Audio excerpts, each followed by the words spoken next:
Hello dear students, good evening all of you. दोस्तों, आप में से कईयों ने फेबुलस एकेडमी के ऐप पर एयरफोर्स एक्स ग्रुप का मेजर टेस्ट दिया था और उस मेजर टेस्ट 1 का जो वीडियो सॉल्यूशन है आपको फेबुलस एकेडमी के यूट्यूब चैनल पर प्रोवाइड करवाया था। आज अपन एयरफोर्स एक्स ग्रुप का जो मेजर टेस्ट 2 है उसका वीडियो सॉल्यूशन आपको दे रहे हैं। दोस्तों, तो आप में से कईयों ने टेस्ट नहीं दिए हैं तो फेबुलस एकेडमी के ऐप को गूगल प्ले स्टोर से डाउनलोड कीजिए और वहां पर आप एयरफोर्स एक्स ग्रुप के जो टेस्ट हैं मेजर टेस्ट वो आप फ्री दे सकते हो। उनका वीडियो सॉल्यूशन है आपको उनका लाइव क्लास में आपको फेबुलस एकेडमी के यूट्यूब चैनल पर प्रोवाइड करवा दिया जाएगा। तो दोस्तों, फेबुलस एकेडमी के यूट्यूब चैनल को भी सब्सक्राइब कर लीजिए, ठीक है दोस्तों।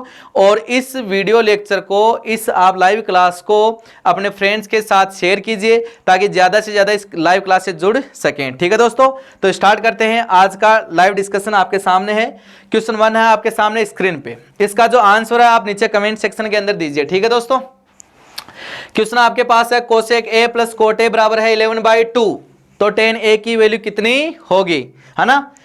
टेस्ट 1 के अंदर भी आपको एक ट्रिक बताया था, याद आ रहा तो, है ना। वो ट्रिक था कि sec a plus tan a की value sec a minus tan a के क्या होती है, रेसिप्रोकल। ये दोनों की वैल्यू एक दूसरे का क्या होती है, उल्टा। ऐसे ही cosec A plus cot A की वैल्यू और कोसेक ए और माइनस कोट ए की वैल्यू ये भी एक दूसरे का क्या होती है, रेसिप्रोकल। ये आपको बताया था, ठीक है दोस्तों। मतलब इनमें से एक की वैल्यू आपको पता चल जाती है तो दूसरे की वैल्यू ऑटोमेटिकली अपने पास आ जाती है। कैसे, उसका उल्टा करते हैं। तो यहां पे इस क्वेश्चन के अंदर अपने को cosec A plus cot A की वैल्यू पता है 11/2 है, तो यहां से किसकी वैल्यू पता चल जाएगी, cosec A minus cot A की वैल्यू अपने पास आ जाएगी, इसका रेसिप्रोकल 2/11। ये अपने को एक रिजल्ट पता चल गया। अब आपको आंसर क्या चाहिए, tan a। मतलब अगर इन दोनों इक्वेशन से कोट ए की वैल्यू आपके पास आ जाती है तो कोट का उल्टा क्या जाएगा, tan, हाँ या ना। अब कोट की वैल्यू लाने के लिए क्या करना पड़ेगा, दोनों को क्या कर दीजिए, सबट्रैक्ट। तो ये हो गया माइनस, ये प्लस और ये माइनस, तो ये कट गया। तो यहां से 2 कोट ए की वैल्यू आ गई 11/2 माइनस 2/11। सोल्व कर लीजिए। लघुत्तम आ गया 22, ये आ गया 11, 121 माइनस 4, तो ये आ गया 117/22। ये किसकी वैल्यू है फ्रेंड्स, 2 कोट ए की। अपने को चाहिए कोट ए की, तो कोट ए की वैल्यू आ गई 2 से डिवाइड कर दिया तो 117 कितना आ गया, 44। यहां से कोट ए आ गया तो tan a क्या होता है, इसका उल्टा। तो tan a अपने पास आ गया 44/117। कौन सा ऑप्शन आ रहा फ्रेंड्स, सी ऑप्शन। सही है सभी का। आगे चलिए नेक्स्ट क्वेश्चन करते हैं। और दोस्तों, लाइव क्लास को जल्दी से जल्दी अपने फ्रेंड्स के साथ शेयर कीजिए, ठीक है दोस्तों। चलिए नेक्स्ट क्वेश्चन है आपके सामने कि tan a प्लस कोट ए बराबर है 4, तो tan की पावर 4 प्लस कोट की पावर 4 का मान कितना होगा, ठीक है दोस्तों। तो स्टार्ट करें, हाँ या ना। तो स्टार्ट करते हैं। तो इस क्वेश्चन का जो आंसर आ रहा है वो कमेंट सेक्शन के अंदर आप बताइए। देखो कैसे करना है। पावर डायरेक्ट 4 अपने पास नहीं आ रही तो क्या करें, पावर 2 कर दे। पावर 2 करते क्या आएगा, tan square plus cot square आ जाएगा, उसका एक बार और होल स्क्वायर कर देंगे तो ये रिजल्ट निकल कर सामने आ जाएगा, हाँ या ना। तो इसको सोल्व करोगे तो इसका स्क्वायर किया तो कितना आ जाएगा, tan स्क्वायर ए प्लस कोट स्क्वायर ए, फिर 2 गुणा tan गुणा कोट, ये लीजिए, और 4 का स्क्वायर 16। tan से कोट क्या हो जाता है, कैंसिल, ये लीजिए, इसको कैंसिल कर दिया। तो यहां से अपने पास tan square plus cot square की वैल्यू कितनी आ गई, ये 2 बचा 2 इधर गया तो 16 माइनस 2 14। ये आ गया tan स्क्वायर ए प्लस कोट स्क्वायर ए, ठीक है। इसका एक रिजल्ट आगे और देखते हैं। तो इसका एक बार और होल स्क्वायर कर दे तो ये आ जाएगा, तो एक बार और किया तो ये आ गया tan टू पावर 4, ये आ गया कोट टू पावर 4, फिर कितना आएगा 2 tan स्क्वायर ए इंटू कोट स्क्वायर ए, और 14 का स्क्वायर 196, हाँ या ना। अगेन यहाँ से tan स्क्वायर से कोट स्क्वायर क्या हो गया, कैंसिल। अपने को चाहिए tan to power 4 plus cot to power 4, तो क्या आ जाएगा tan टू पावर 4a, ये आ गया कोट टू पावर 4a, और 2 इधर आ गया तो 196 माइनस 2 कितना आ गया, 194। कौन सा ऑप्शन आ रहा है आपका, डी ऑप्शन करेक्ट है फ्रेंड्स, ठीक है। कर सकते हो, बहुत ही आसान सा क्वेश्चन है, एकदम आपका बेसिक कंसेप्ट का क्वेश्चन है, इसमें कुछ भी डिफिकल्ट नहीं है। चलिए नेक्स्ट क्वेश्चन में मूव करते हैं। बताइए इसका आंसर क्या आ रहा है। बहुत ही आसान सा क्वेश्चन है, समुच्चय का क्वेश्चन है, ठीक है। क्या बोला आपको, ए दे रखा है 1 2 5 और बी दे रखा है 6 और 7 इधर लिखा है। बी कितना दे रखा है आपको, 6 7 और आपको ये चाहिए, तो पहले क्या चाहिए, बी कॉम्प्लीमेंट्री। इसका मतलब बी का पूरक, मतलब बी नहीं, और बी नहीं क्या आएगा, यू में से किसको घटा दो, बी को, तो बी नहीं आ जाएगा। यू ये है, यू में से बी गया, मतलब 6 7 गया तो कितना बचा, 1 बचा, 2 बचा, 3 बचा, 4 बचा, 5 6 7 गया तो बचा 8 9 और 10। ये आ गया बी कॉम्प्लीमेंट्री। फिर ए के साथ क्या लेना है, कॉमन, तो बी कॉम्प्लीमेंट्री का ए के साथ कॉमन लिया, मतलब इसका और ए का कॉमन लिया तो 1 2 5 और इसका कॉमन लिया तो कितना आ रहा है, 1 2 5 आ रहा है, और वो किसके बराबर है, ए के बराबर। कौन सा ऑप्शन आपका, बी ऑप्शन है। ठीक है दोस्तों, ज़्यादा डिफिकल्ट नहीं है, बहुत ही आसान से क्वेश्चन है, बेसिक कंसेप्ट के क्वेश्चन है, इनमें आपकी मिस्टेक नहीं होनी चाहिए। ठीक है दोस्तों, चलिए नेक्स्ट क्वेश्चन करते हैं। समीकरण का हल ज्ञात कीजिए। अब देखो ये जब ऐसा लॉग में आ जाता है ना, तब आप क्वेश्चन को सोल्व मत करो भाई, ऑप्शन से उसका आंसर पता कीजिए। आपको क्या बोला, इस समीकरण का जो हल है वो क्या आएगा, हल का मतलब x का ऐसा कौन सा मान है जो समीकरण को संतुष्ट कर रहा है, तो वैल्यू पुट कर करके देख लीजिए, करें। अब देखो इसकी वैल्यू 0 चाहिए। अब 0 कब आएगी, कि अगर इतने की वैल्यू जो है वो कितनी आ जाए, 1, क्योंकि log बेस 7 1 की वैल्यू कितनी आएगी, 0। अब इसकी वैल्यू 1 लाने के लिए यहां 5 है, तो यहां पे भी इसको सोल्व करने पे कितना जाना चाहिए, 5, मतलब ये वाला जो पार्ट है वो कितना आना चाहिए, 5, और ये अंडरूट वाला पार्ट 5 आना है। इसका मतलब इस वर्गमूल के अंदर जो है वहां पे कितना आना चाहिए, 25। देखिए दोस्तों वापस, अगर यहां 25 आ गया तो 25 का वर्गमूल कितना आएगा, 5, और log बेस 5 5 की वैल्यू कितनी आएगी, 1, और log बेस 7 1 की वैल्यू कितना आ जाएगी, 0। मतलब x की वैल्यू ऐसी रखनी है ताकि वर्गमूल के अंदर वाला जो क्या बन जाए, 25। तो रख के देखते हैं, ये लीजिए 2 रखा, 2 का स्क्वायर 4, यहाँ 2 4, यहाँ 2 का स्क्वायर 4, 4 प्लस 2 6, 6 प्लस 5 11, अंडरूट 11, अपने पास 25 नहीं बना तो रिजेक्ट हो गया। फिर 3 रखा तो 3 का स्क्वायर कितना आएगा, 9, यहाँ 3 और 3 12 5 17, ये भी 25 नहीं बना, रिजेक्ट। 4 रखा, 4 का स्क्वायर 16, 16 प्लस 4 20, 20 5 25, और 25 का वर्गमूल कितना जाएगा, 5। मतलब कौन सा ऑप्शन आपका सही है, सी ऑप्शन। ठीक है दोस्तों, चलिए नेक्स्ट क्वेश्चन में मूव करते हैं। देखिए कर लीजिए इसको, तो बहुत ही आसान सा क्वेश्चन है ना। क्या करोगे, दो समिश्र संख्याएं जो है वो बराबर दे रखी है, तो क्या आएगा, उनका रियल पार्ट के बराबर होगा, मतलब x बराबर कितना आएगा, 3, और उनका इमेजिनरी पार्ट के बराबर होगा, मतलब y बराबर कितना आएगा, 4। दोनों का स्क्वायर करके जोड़ना है, तो 3 का स्क्वायर प्लस 4 का स्क्वायर, तो 9 प्लस 16 25। कौन सा ऑप्शन आ गया, बी ऑप्शन आपका यहाँ पे क्या हो गया, करेक्ट हो गया। ठीक है फ्रेंड्स, चलिए नेक्स्ट क्वेश्चन मूव करते हैं।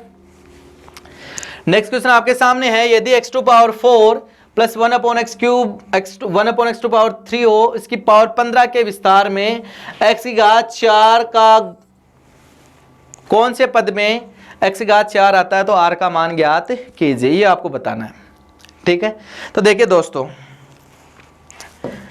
यहां पे कंसेप्ट देखिए कि अगर a x2 पावर अल्फा और b x2 पावर बीटा है, ये आपको ट्रिक बता रहे हैं कि a x2 power alpha plus b upon x2 power beta की पावर n के विस्तार में x की घात m का गुणांक, किसका गुणांक दोस्तों, x की घात m का गुणांक। तो इसका जो जनरल मेथड है वो थोड़ा सा लेंदी होता है, लेकिन इसकी ट्रिक बता रहे हैं।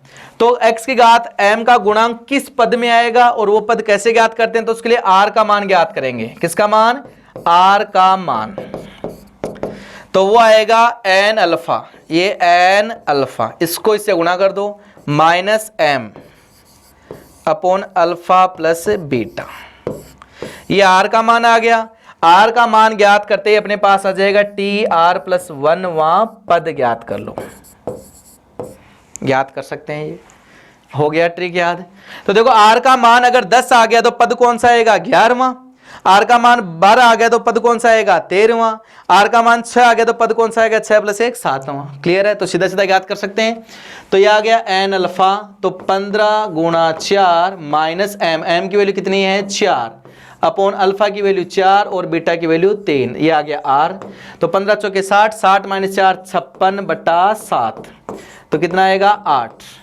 मतलब आर की वैल्यू 8 रखोगे तब अपने पास x की घात 4 का क्या आएगा गुणांक। अब आर की वैल्यू 8 रखोगे तो पद कौन सा बन जाएगा 8 + 1 9वां, तो कौन सा आ गया 9वां पद। तो यहाँ थोड़ा सा आपको केयर करना है कि आर की वैल्यू 8 दिखते ही अपना 8 पे टिक लगा देना। ये तो आर की वैल्यू आई, पद कौन सा होगा उससे एक ज्यादा वाला पद होगा। ठीक है दोस्तों, समझ में आ गया होगा। ये ट्रिक नोट डाउन कर लीजिए, बहुत ही काम की चीज है।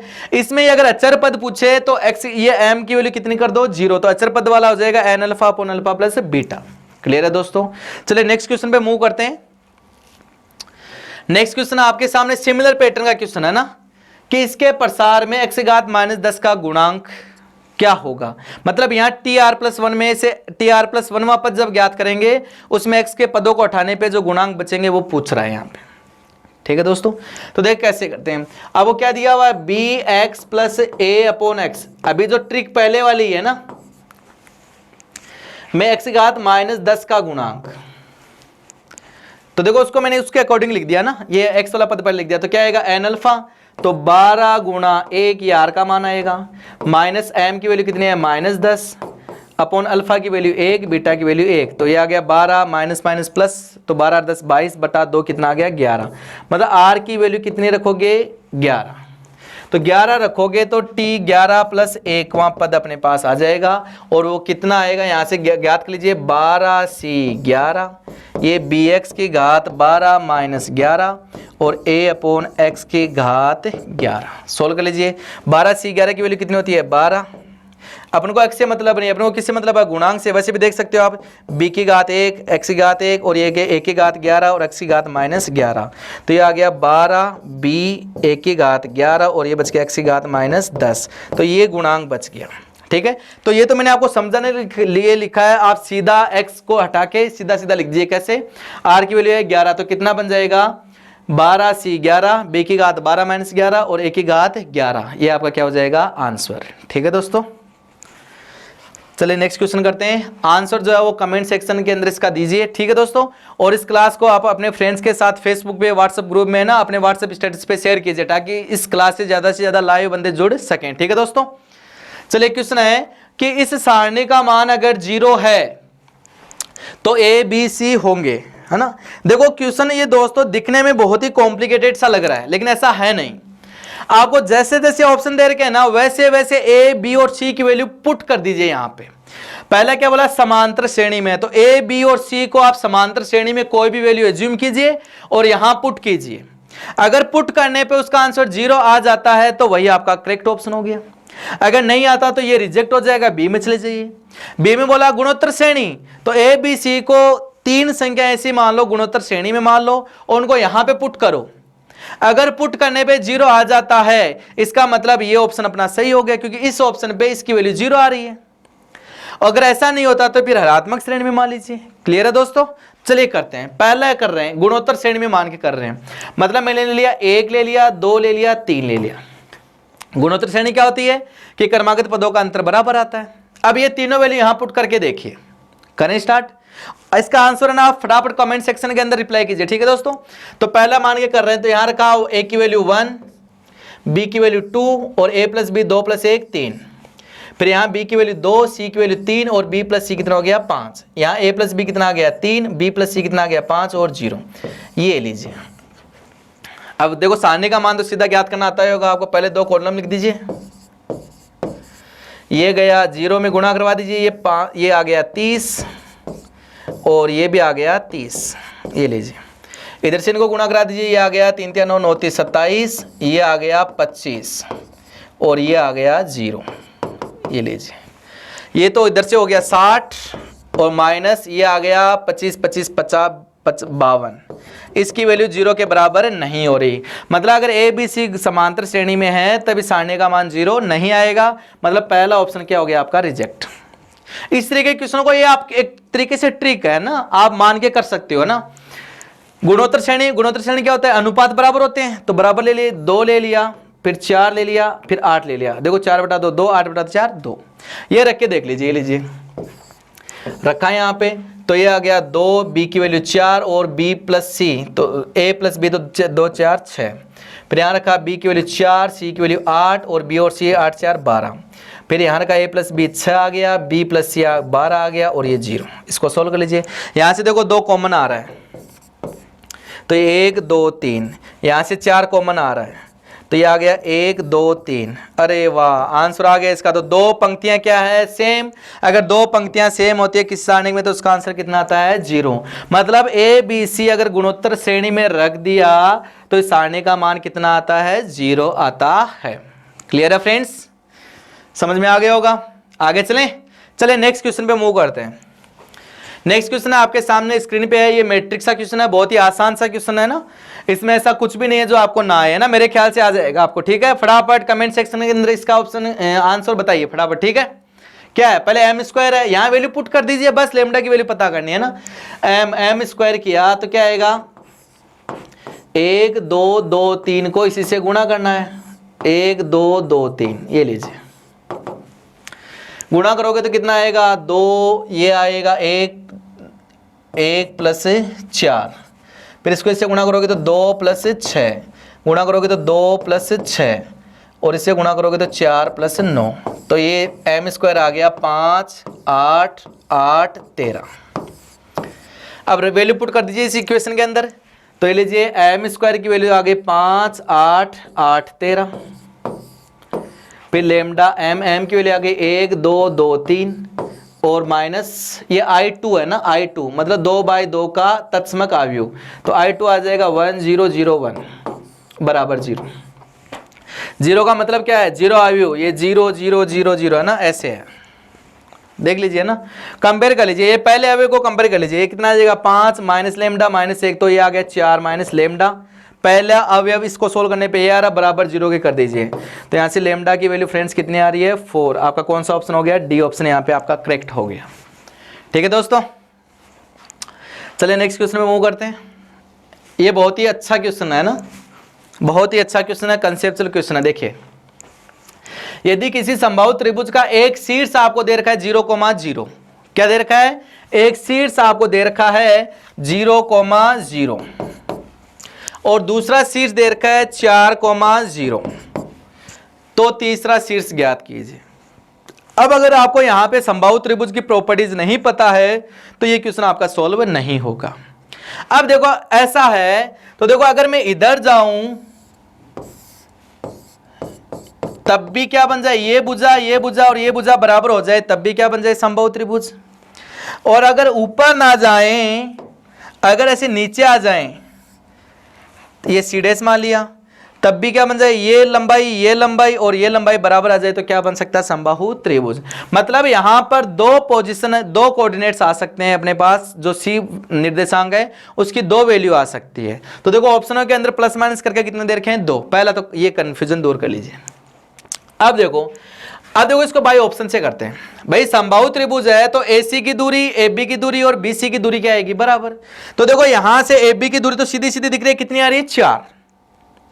AB की दूरी देखो कितनी आ रही है, 4। तो अब मैं यहां से अगर C इनमें से कोई है तो इस C की 0,0 से दूरी ज्ञात करूंगा, तो वो कितने आ जानी चाहिए, 4। और किसी बिंदु की मूल बिंदु से दूरी ज्ञात करते तो वही आता है x² + y², हाँ है ना।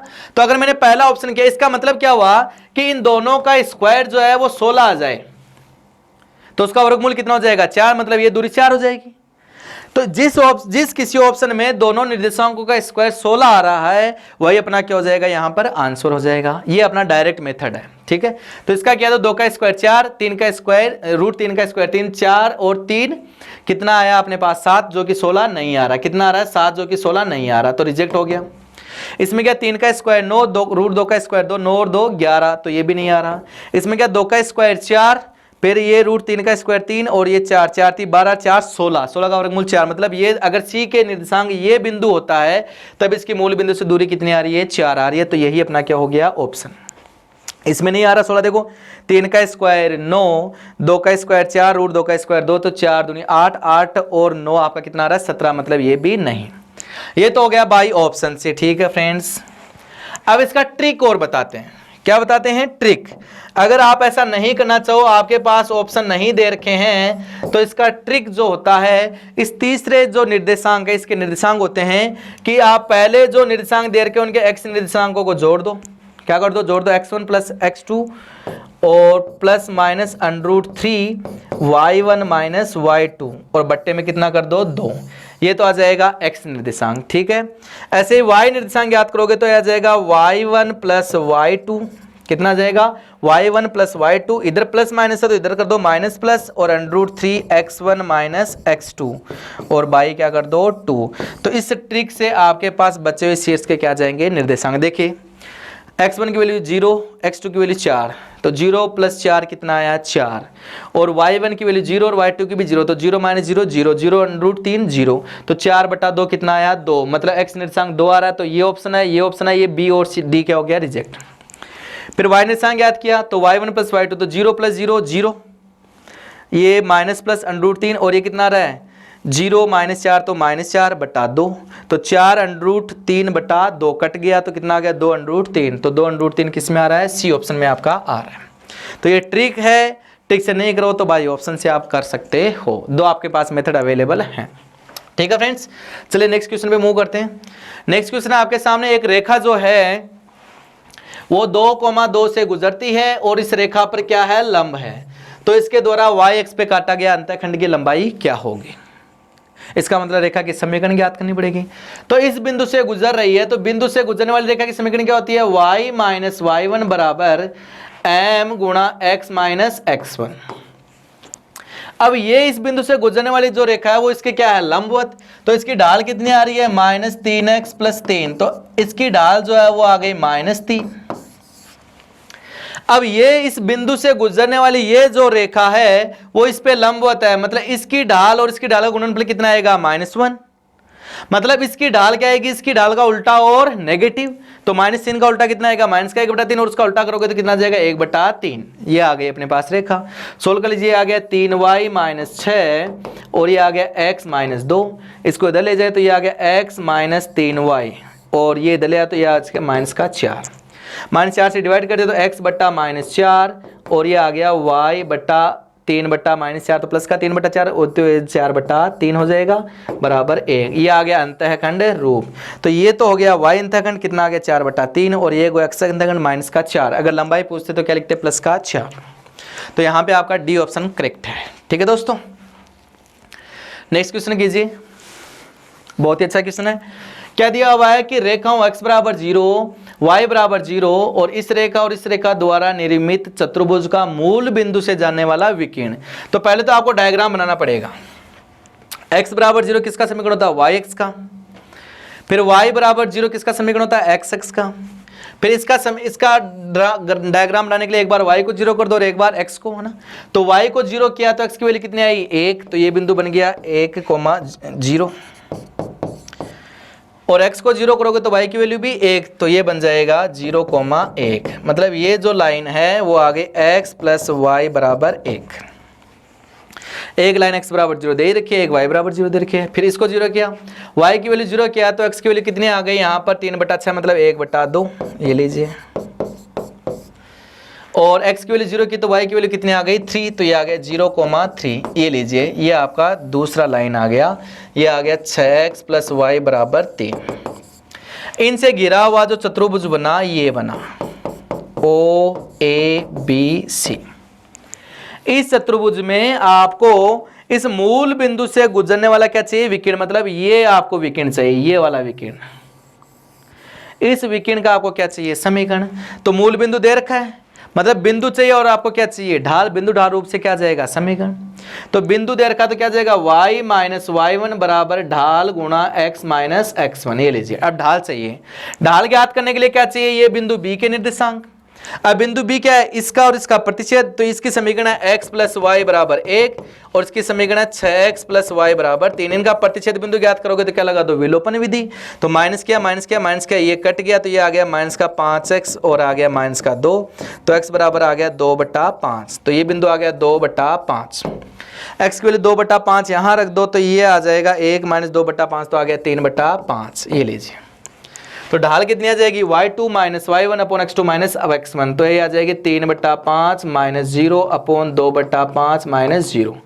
तो ये आ गया y बराबर, ये आ गया 3/5 2/5 और ये आ गया x, ये कट गया 2 इधर गया तो 2y बराबर आ गया 3x। ठीक है दोस्तों, तो यहाँ से कितना आ गया 3x माइनस 2y बराबर कितना हो गया 0। कौन सा ऑप्शन आ गया आपके पास, ए ऑप्शन है यहाँ पे आपका करेक्ट है। ठीक है दोस्तों, चलिए नेक्स्ट क्वेश्चन पे मूव करते हैं। दोस्तों इस क्लास को आप अपने फ्रेंड्स के साथ शेयर कीजिए, ठीक है ना। और अगर किसी ने टेस्ट नहीं दिया, वो वीडियो लेक्चर दे रखा है, तो वह फेबुलस एकेडमी के ऐप पर है ना, इसका टेस्ट दे सकते हो, ठीक है। और वहां मेजर टेस्ट 3 और 4 अपलोड हो चुके हैं, तो मेजर टेस्ट 3 और 4 भी दीजिए। उनका वीडियो सोल्यूशन जो है वो आपको फेबुलस एकेडमी के यूट्यूब चैनल पर आपको प्रोवाइड करवा दिया जाएगा। ठीक है दोस्तों, इसका आंसर जो है आप कमेंट सेक्शन के अंदर दीजिए, ठीक है। क्वेश्चन क्या दे रखा है कि वर्थ x square plus y square बराबर 50 के उन बिंदुओं पर जहां x प्लस 7 बराबर 0 उसको क्या करती है, काटती है, पर स्पर्श रेखाओं की समीकरण। तो देखो डायग्राम बनाते हैं, डायग्राम बनाने पे क्लियर होगा। इस वर्त का केंद्र क्या है 0,0 और त्रिज्या कितनी है √50, ये लीजिए ,0। अब वो क्या बोला x बराबर 7, तो √50 देखो कितना आएगा 7 पॉइंट कुछ कुछ, और यहां कितना आ रहा है x बराबर आ रहा है -7, मतलब ये आएगा माइनस का √50,0 मतलब -7 पॉइंट कुछ कुछ, तो x बराबर -7 यहीं आएगा। तो कितने बिंदु पे कट कर गई, a पे और b पे। इन दोनों बिंदुओं पर आपको स्पर्श रेखा का समीकरण चाहिए, मतलब इस पे स्पर्श रेखा का समीकरण चाहिए और इस पे भी स्पर्श रेखा का समीकरण चाहिए। तो ये बिंदु आ जाए तो समीकरण आ जाएगा। अब बिंदु क्या है, वर्त का और इस रेखा का क्या है, कटान बिंदु। इसका मतलब विलोपन विधि लगा दो, तो x की वैल्यू -7 वर्त के अंदर रख दो, ये लीजिए। तो -7 का स्क्वायर, फिर आ गया y स्क्वायर बराबर आ गया 50, तो y स्क्वायर बराबर आ गया 50 माइनस 49, तो कितना आ गया 1, तो y बराबर आ गया +-1। मतलब ये जो बिंदु है वो बन गया -7,1 और ये बन गया -7,-1। इन दोनों बिंदुओं पे आपको क्या चाहिए, स्पर्श रेखा का समीकरण, हाँ है ना। अब दोस्तों इस वर्त पर स्पर्श रेखा का जो समीकरण होता है वो मैं आपको ट्रिक बता देता हूं। वो होता है x x1 y y1 बराबर a²। क्या होता है, x x1 plus y y1, देखो x स्क्वायर की जगह रख दो x गुणा x1, y स्क्वायर की जगह रख दो y गुणा y1, और x की जगह रखते हैं x प्लस x1/2 और y की जगह रखते हैं y प्लस y1/2। तो वर्त के किसी बिंदु पर स्पर्श रेखा का समीकरण आ जाता है, ये आपकी ट्रिक है। यहाँ x और y का पद है नहीं, सिर्फ स्क्वायर के हैं, तो x स्क्वायर की जगह रख दिया x गुणा x1, y स्क्वायर की जगह रख दिया y गुणा y1, तो रख दीजिए, लीजिए। तो पहला रखा -7,1, तो ये आ जाएगा -7x फिर y बराबर 50, ये लीजिए। तो -7x प्लस y 50 आ गया, एक आ गया -7x माइनस y बराबर 50। अब ये दोनों किसके अंदर आपको दे रखे हैं, ठीक है दोस्तों, चेक कर लीजिए ना। क्या करोगे, इसको इधर ले जाओ, इधर लाओगे तो ये आ जाएगा 7x माइनस y प्लस 50 बराबर 0, और ये आ जाएगा 7x प्लस y प्लस 50 बराबर 0। कौन सा ऑप्शन आ रहा है, ए ऑप्शन आपका यहाँ पे क्या है, करेक्ट है। और वैसे आप इन दोनों बिंदुओं को यहाँ रेखा के अंदर संतुष्ट करवा भी सकते थे, तब भी आपका क्या जाता, आंसर आ जाता। ठीक है दोस्तों, चलिए नेक्स्ट क्वेश्चन पे मूव करते हैं। नेक्स्ट क्वेश्चन है, यदि रेखा जो है वर्त को क्या करती है, स्पर्श। यहां पर भी दोस्तों एक ट्रिक है। अगर रेखा, ट्रिक क्या है, यदि रेखा y बराबर mx प्लस c वृत्त x square plus y square बराबर a² को स्पर्श करती है, क्या करती है, स्पर्श करती है, तो इसकी जो कंडीशन है वो होती है a² कोष्टक 1 plus m² minus c² बराबर 0। ये आपकी सफिशिएंट कंडीशन होती है। इस कंडीशन के अंदर वैल्यू पुट कीजिए और जो भी आपको पता करना है वो वैल्यू फाइंड कर लीजिए। ए क्या है वर्त की त्रिज्या, एम क्या रेखा की ढाल और सी क्या है अंतःखंड। क्लियर है दोस्तों। चलिए करते हैं। तो देखो यहाँ ए स्क्वायर की वैल्यू 16, फिर कोष्टक 1 प्लस एम स्क्वायर, एम की वैल्यू कितनी है √3 का स्क्वायर 3 माइनस सी की जगह क्या है के, तो के स्क्वायर बराबर 0। ये आ गया 16 गुणा 4 बराबर के स्क्वायर। तो के की जो वैल्यू है वो यहाँ से आ गई, वर्गमूल लिया। देखो ए के आंसर आ रहा है तो प्लस माइनस नहीं लगाना ना, तो 16 गुणा 4, तो इसका वर्गमूल आ गया 4, इसका आ गया 2, तो 4 दूनी 8। आपका डी ऑप्शन यहाँ पे क्या है करेक्ट। क्लियर है फ्रेंड्स। चलिए नेक्स्ट क्वेश्चन पे चलते हैं।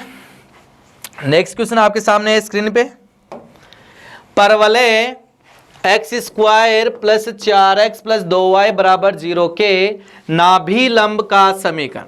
अब ये जो दोस्तों परवलय है वो स्टैंडर्ड नहीं है, ये जो परवलय है वो स्टैंडर्ड परवलय नहीं है। तो दोस्तों अगर आपको याद हो, यहां से थोड़ा सा कंसेप्ट देख लीजिए। कंसेप्ट ये है कि अगर परवलय के समीकरण में x का स्क्वायर का पद और y का पद, मतलब x की घात 2 और y की घात 1 का पद है, तो वो जो परवलय है वो या तो ऊपर खुलेगा या नीचे खुलेगा। क्या खुलेगा? या तो ऊपर खुलेगा या नीचे खुलेगा। ठीक है दोस्तों। और अगर y स्क्वायर का पद है और x का घात 1 का पद है, तो वो जो ग्राफ परवलय है वो या तो राइट में खुलेगा या लेफ्ट में खुलेगा। ठीक है, इतना ध्यान होना चाहिए। क्लियर है दोस्तों। चलिए स्टार्ट करते हैं। अब अगर ये ऐसा आ जाता है x में द्विघात समीकरण आ जाए, y में एक घात आ जाए, या y में द्विघात आ जाए और x में एक घात आ जाए, अगर स्टैंडर्ड आपकी इक्वेशन नहीं है तो आप उसको परफेक्ट स्क्वायर बनाओगे। प्रोसीजर क्या है? उसको परफेक्ट स्क्वायर यानी कि पूर्ण वर्ग आपको बनाना पड़ेगा। ठीक है दोस्तों। चलिए करते हैं स्टार्ट।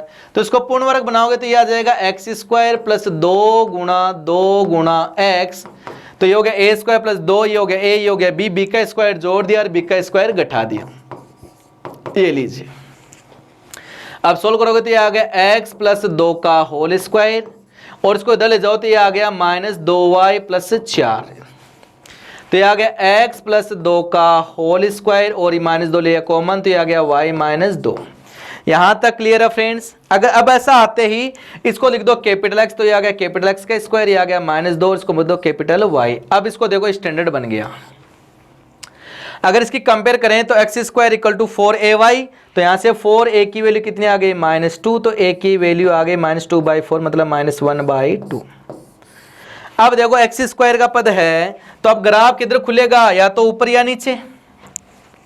अब ये नेगेटिव में तो कहां खुल गया? एक तरीके से नीचे। ठीक है दोस्तों। अगर ऐसा है तो ये इसकी क्या हो गई? नाभि क्या हो गई? 0, मतलब यहां हो गई 0, माइनस का 1/2, ये नाभि आ गई। और नाभि से जो गुजरता है वो क्या होता है? नाभि लंब। तो नाभि लंब का समीकरण क्या हो गया? y बराबर समथिंग है ना, नीचे ना देखो y बराबर किस पे जा रहा है? -हाफ पे। तो यहां से नाभि लंब का जो समीकरण है, यहां से नाभि लंब का समीकरण जो है वो आ गया y। अब देखो किस में? कैपिटल X और कैपिटल Y में, तो कैपिटल Y बराबर जो है वो आ गया -हाफ। अब कैपिटल Y किसको माना था? y -2 को, तो वैल्यू पुट कर दीजिए, तो ये आ गया y -2 बराबर आ गया -हाफ, तो y की वैल्यू आ गई 2 - हाफ। ये इधर जाएगा तो ये आ गया 3/2, इधर जाएगा तो ये आ गया 2y बराबर 3। कितना आ रहा है? 2y बराबर 3। कौन सा ऑप्शन आ रहा है? सी ऑप्शन आपका यहाँ पर क्या है? करेक्ट है। ठीक है। तो जब जब ऐसा दिखाई दे तब आपको कन्वेंशनल मेथड ही यूज होगा दोस्तों, और ध्यान रहे आपको क्या करना है? उसका पूर्ण वर्ग बना के सोल्व करना है। क्लियर है। चलिए नेक्स्ट क्वेश्चन पे मूव करते हैं। नेक्स्ट क्वेश्चन भी आपको इसी से कोनिक सेक्शन से है। क्या दे रखा है? यदि दीर्घवृत्त की नाभियां दे रखी है और शीर्ष दे रखा, नाभियां ये हैं और शीर्ष ये हैं। अब इनमें देखो नाभि और शीर्ष में x निर्देशांक दे रखा है और y निर्देशांक कितना है? 0 है। इसका मतलब जो है इस दीर्घवृत्त का जो ग्राफ है वो किस किस पे बन रहा है? x पे। ये लीजिए, ये दीर्घवृत्त बन गया। नाभियां अंदर होती है तो ये हो गई नाभियां और ये हो गए शीर्ष। ये लीजिए, तो शीर्ष हो गए अपने पास 2,0, तो ये हो गया -2,0 और एक हो गया +2,0। नाभियां हो गई 1,0 और एक हो गई -1,0। यहां तक क्लियर है। तो आपको क्या ज्ञात करना है, तो उसका लघु x की लंबाई ज्ञात कीजिए। मतलब ये जो लंबाई है, ये जो लंबाई है, ये आपको ज्ञात करनी है। अब ये लंबाई ज्ञात करने के लिए आपको पता होगा समीकरण क्या होता है, एक्स स्क्वायर बट्टा ए स्क्वायर वाई स्क्वायर बट्टा बी स्क्वायर बराबर एक स्टैंडर्ड समीकरण यही होता है।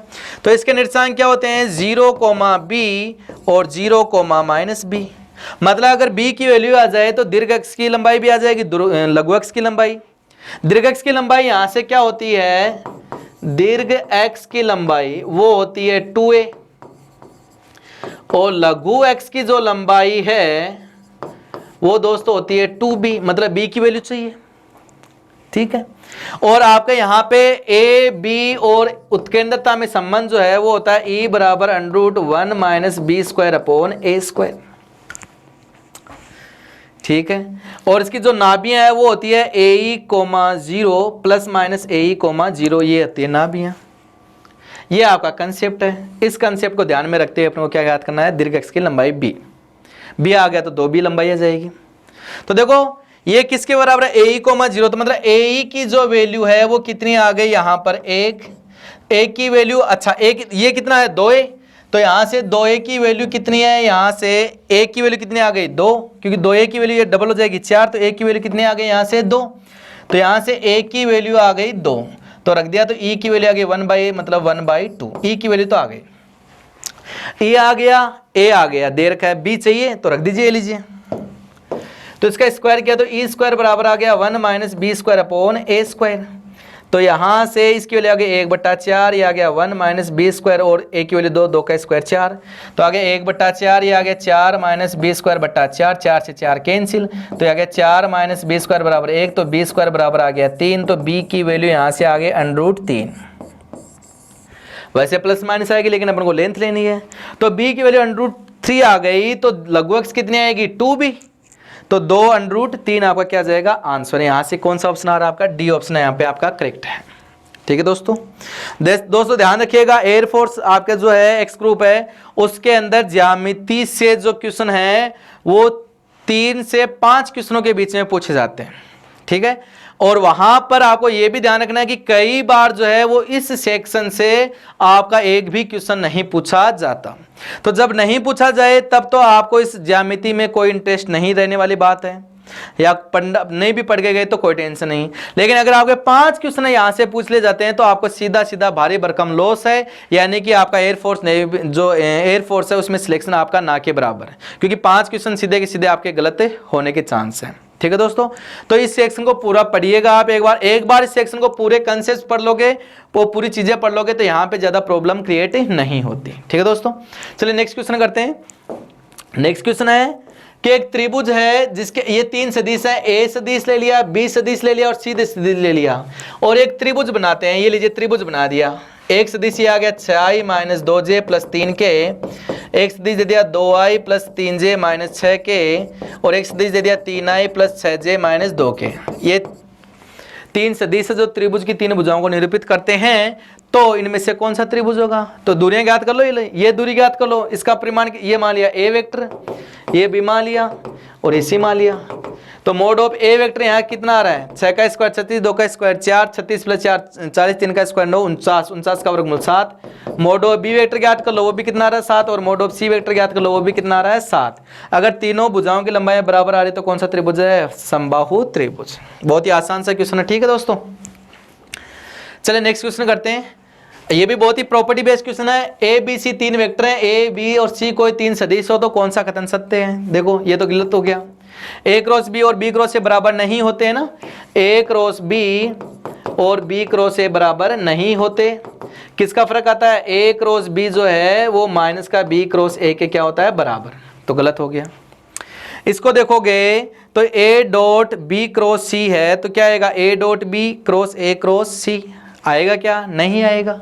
देखो ये एक सदिश है, बी क्रॉस सी को सोल्व करोगे तो क्या आएगा, एक सदिश, और सदिश का सदिश के साथ डॉट करोगे तो क्या आएगा, अदिश। मतलब इसका जो आंसर है वो अदिश आना चाहिए।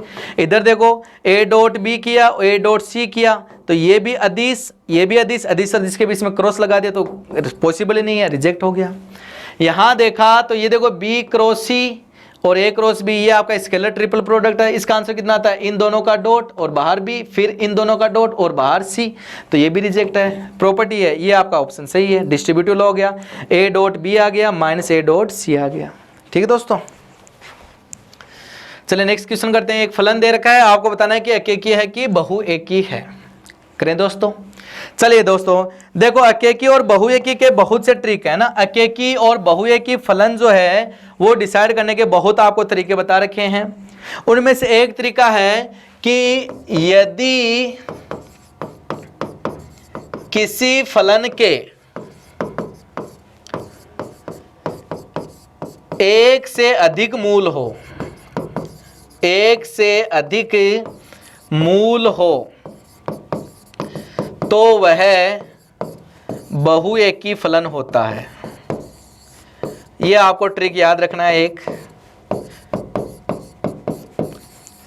यदि किसी फलन के एक से अधिक मूल हैं तो वो फलन बहुएकी होता है। मूल मतलब कि एक्स के से कौन से मान है जिनको रखने पे उसकी वैल्यू 0 हो रही है। तो देख लीजिए, इसको सोल्व कर लीजिए ना। देखो इसका अगर मूल का मतलब इसकी वैल्यू 0 कहाँ पे हो रही है, लीजिए एक्स कॉमन लिया तो एक्स प्लस 1 आ गया, तो x का मान 0 पे 0 हो रहा है, x बराबर -1 पे क्या हो रहा है 0। दो मूल है, मतलब x के दो मान ऐसे हैं जिन पे इस फलन का एक ही मान आ रहा है। बहुत पे कितना आ रहा है 1। क्या हुआ कि x के दो मान ऐसे हैं 0 और -1, इस पे फलन का मान कितना आ रहा है 1। बहुत पे कितना आ रहा है 1, तो कौन सा हो गया बहुएकी। तो एकेकी रिजेक्ट, तो कौन सा ऑप्शन बचा सी और डी। फिर आच्छादक और अंतरक्षेपी के लिए क्या बताया हुआ है कि परिसर जो है वो रेंज के बराबर, सॉरी परिसर जो है वो आपका सह प्रांत के बराबर होता है। किसके बराबर, सह प्रांत के बराबर होता है। तो क्या होता है आच्छादक, और परिसर जो है वो सह प्रांत का उपसमुच्चय होता है। तो क्या होता है अंतरक्षेपी। ये लीजिए, तो यहां पे क्या ज्ञात करना पड़ेगा, परिसर। सह प्रांत तो क्या दे रखा है आर, तो परिसर ज्ञात करते हैं। और दोस्तों ये द्विघात समीकरण है, तो द्विघात समीकरण का परिसर, द्विघात का परिसर, परिसर आपको बता रखा है मैंने कि अगर a पॉजिटिव है, एक्स स्क्वायर का गुणांक पॉजिटिव है, तब आता है -d/4a से इनफाइनाइट। और अगर a की वैल्यू नेगेटिव है तो आता है -∞ से -d/4a। तो देखो यहाँ पॉजिटिव है तो ये लगेगा। d कितना होता है b² - 4, इस तो यह जाएगा b² - 4ac/4a। ये लीजिए माइनस लगा दिया और से इनफाइनाइट। तो ये लीजिए b² क्या, 1 का स्क्वायर 1 -4, a की वैल्यू 1, c की वैल्यू 0/4 गुणा 1, तो ये आ गया 1/4, तो -1/4 से अनंत। ये आपका आ गया परिसर, जो कि इस r के बराबर नहीं है। इसका मतलब क्या हो गया अंतरक्षेपी। तो कौन सा फलन है बहुएकी और अंतरक्षेपी। ठीक है दोस्तों, चलिए नेक्स्ट क्वेश्चन में मूव करते हैं। नेक्स्ट क्वेश्चन जो आपका लिमिट का क्वेश्चन है। ठीक है दोस्तों, आंसर इसका कमेंट सेक्शन के अंदर रिप्लाई कीजिए ना। देखो अगर आपको दिमाग में लगे सबसे पहले डायरेक्ट अप्लाई करोगे तो ये आ गया 0/0, तो दिमाग में आ रहा होगा DL लगा दें। लेकिन इस क्वेश्चन के अंदर दोस्तों अगर आप DL लगाते हो तो आपका टाइम बहुत ज्यादा लगेगा। ठीक है, तो क्या करूं मैं इसको थोड़ा सा सिंप्लीफाई कर लेता हूं। ये लीजिए 3 sin x और sin 3x का फॉर्मूला लगा दिया, वो कितना होता है 3 sin x -4 sin³ x बट्टा कितना आ गया x³, और ये आ गई लिमिट x टेंस टू 0। ये 3 sin x से 3 sin x कैंसिल हो गया, ये आ गया माइनस माइनस प्लस, तो 4 sin³ अपॉन x³। ये लीजिए अब बहुत ही आसान हो गया। sin³ अपॉन x³ कितना देगा 1, ये आ गया 1, 1 गुणा 4 कितना जाएगा 4। तो कौन सा ऑप्शन आ रहा है आपका ए ऑप्शन यहाँ पे करेक्ट है। ठीक है दोस्तों, चलिए नेक्स्ट क्वेश्चन कीजिए। ये आपका है समाकलन का। तो देखो इसको सोल्व करना हो तो वर्गमूल हटा दो यहाँ से, है ना। तो यहाँ देखो इसको तोड़ोगे, इसको तोड़ के क्या लिख सकते हो 2 sin x/4 गुणा cos x/4।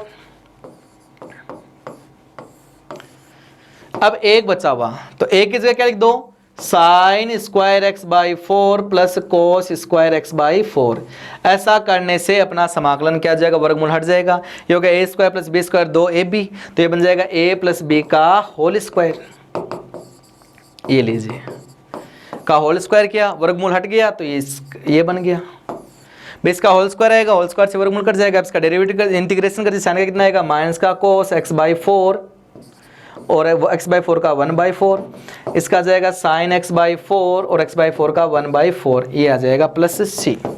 सोल्व करोगे तो ये आ जाएगा 4, ये आ जाएगा sin x/4 और cos x/4 और प्लस क्या आ जाएगा c। कौन सा ऑप्शन आ रहा है? सी ऑप्शन आपका यहाँ पे करेक्ट है। ठीक है दोस्तों, चलिए नेक्स्ट क्वेश्चन पे मूव करते हैं। नेक्स्ट क्वेश्चन भी आपके समाकलन का क्वेश्चन है।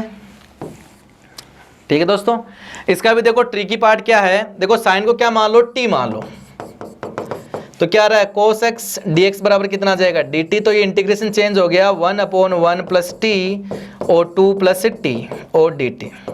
लिमिट भी चेंज करोगे, 0 रखोगे तो टी की वैल्यू 0 आ जाएगी, 90 रखोगे तो कितना आ जाएगी? 1।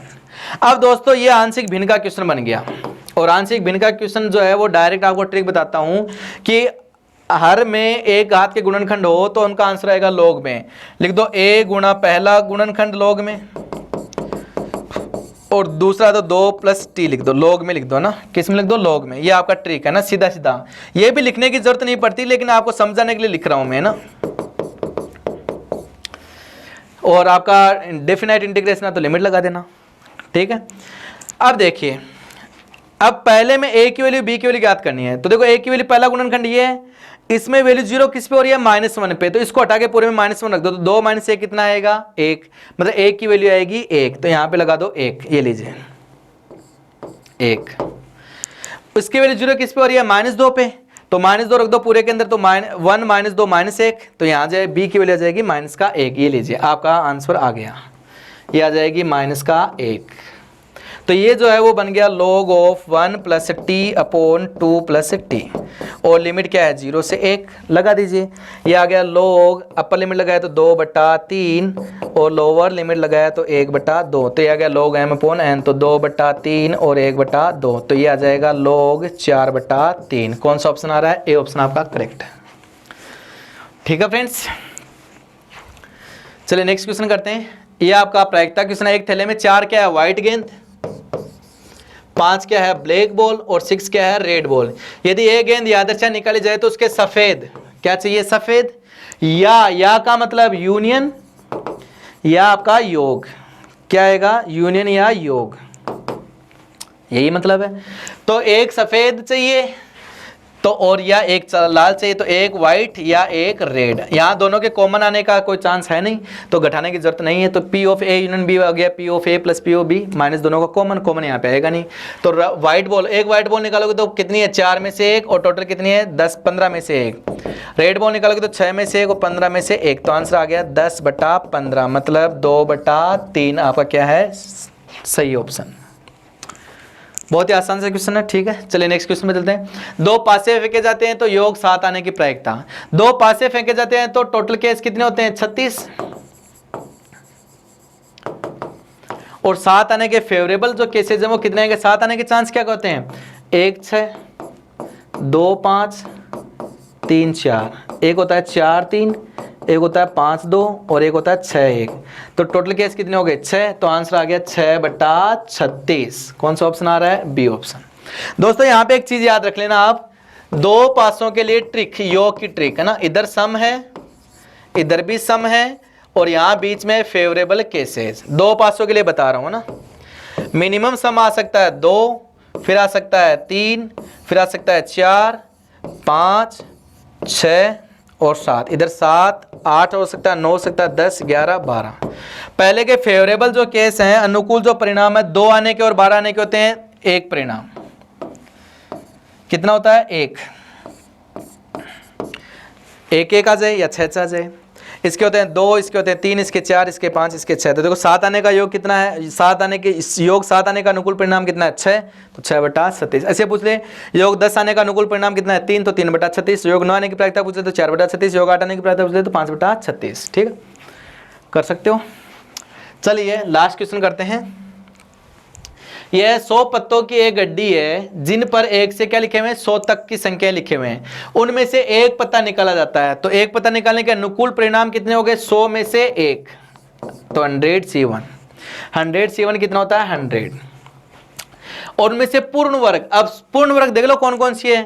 1 पूर्ण वर्ग है, 4 पूर्ण वर्ग है, 9 है, 16 है, 25 है, 36 है, 49, 64, फिर कितना आएगा 81 और 100, 1 से 100 तक यही पूर्ण वर्ग हैं। कितने पूर्ण वर्ग हैं? 10 पूर्ण वर्ग। तो 10 में से कोई एक संख्या आएगी तो 10C1, 10C1 कितना होता है 10, तो 10/100 कितना आएगा 1/10। कौन सा ऑप्शन है आपका? C option. ठीक है दोस्तों, तो ये था आपका एयरफोर्स एक्स ग्रुप का मेजर टेस्ट 2। ठीक है दोस्तों, तो दोस्तों मेजर टेस्ट 1 और मेजर टेस्ट 2 के जो वीडियो हैं, वीडियो सॉल्यूशन जो है वो फेबुलस एकेडमी के यूट्यूब चैनल पर आपको प्रोवाइड करवा दिया गया है। इस वीडियो को आप अपने फ्रेंड्स के साथ शेयर कीजिए, लाइक कीजिए और फेबुलस एकेडमी के यूट्यूब चैनल को सब्सक्राइब कीजिए। और हाँ, अगर आप में से किसी ने टेस्ट नहीं दिए हैं तो फेबुलस एकेडमी के ऐप को गूगल प्ले स्टोर से डाउनलोड कीजिए और वहां पर रजिस्ट्रेशन करने के बाद आपको फ्री एयरफोर्स एक्स ग्रुप के टेस्ट दिए गए हैं, वो आप बिल्कुल फ्री दे सकते हो, उनका कोई चार्जेज नहीं है। ठीक है दोस्तों, तो मिलते हैं नेक्स्ट टेस्ट में आपको मेजर टेस्ट 3। तो इससे पहले आई होप कि आप सभी जो है आज ही टेस्ट नंबर 3 को दे दीजिए। ठीक है, उसका सॉल्यूशन जो आएगा वो आपको उसका नोटिफिकेशन यूट्यूब चैनल पर आपका आ जाएगा, तो यूट्यूब चैनल को सब्सक्राइब कीजिए। ठीक है दोस्तों, धन्यवाद।